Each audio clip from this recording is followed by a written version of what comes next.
Thank you for having me. Today, two pieces of news have emerged. One is that the UN Office for Oversight and Investigations has opened a case into our complaint regarding the financial improprieties that indeed your correspondent, Mike Wagenheim, was pursuing at the UN. She claims that the United Nations paid for her trip, which was really a lobbying trip to Australia.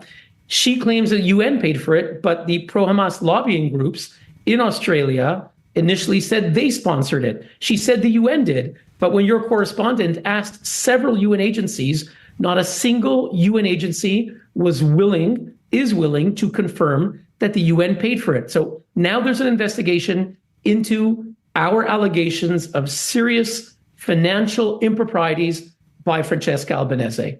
That's the first piece of news. The second one is that we filed, as you mentioned, a resolution submitted to the United Nations seeking the removal of Francesca Albanese and the termination of her extremely biased mandate. So it seems like one part of your goal has already been accomplished looking into this in the first place, but what really as a whole are you hoping to accomplish by submitting this resolution? Is it also to spark some wider change in the United Nations?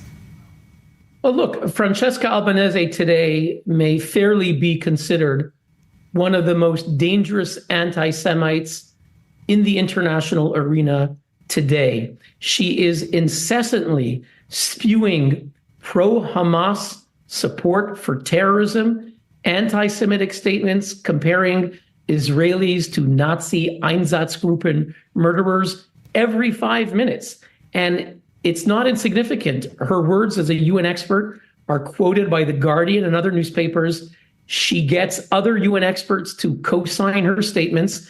These get cited by international courts. So it's incumbent upon all member states. And I'm calling on the United States. I wrote today to Secretary of State Anthony Blinken, the German government, the French government, the British government. All of them said nothing when she was appointed on April 1st, 2022. Since then, they have condemned her at various points for anti-Semitism. So when you have someone who is abusing a sacred UN mandate, supposedly to promote human rights, and she's using it to openly support anti-Semitism and a terrorist group. This is someone who said America is subjugated by the Jewish lobby, quote unquote. So we're talking about overt, explicit anti-Semitism. When October 7th happened, she said, you have to understand the context. And she immediately tried to blame Israel, which she's been doing for the past several months, nonstop. If she is terminated and you do accomplish with this resolution you've submitted, is there anyone that UN Watch has in mind that would be better suited for the role that she's been taking over?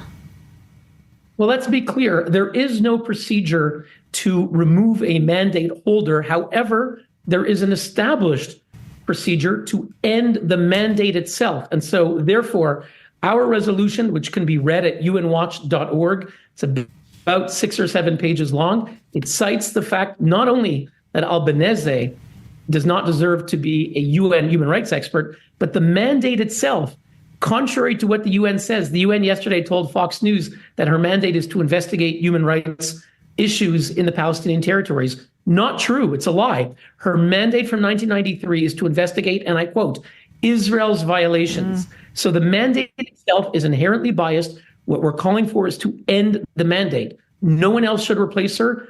She's gone, and the mandate to target Israel, where the verdict is determined in advance, that should be gone too.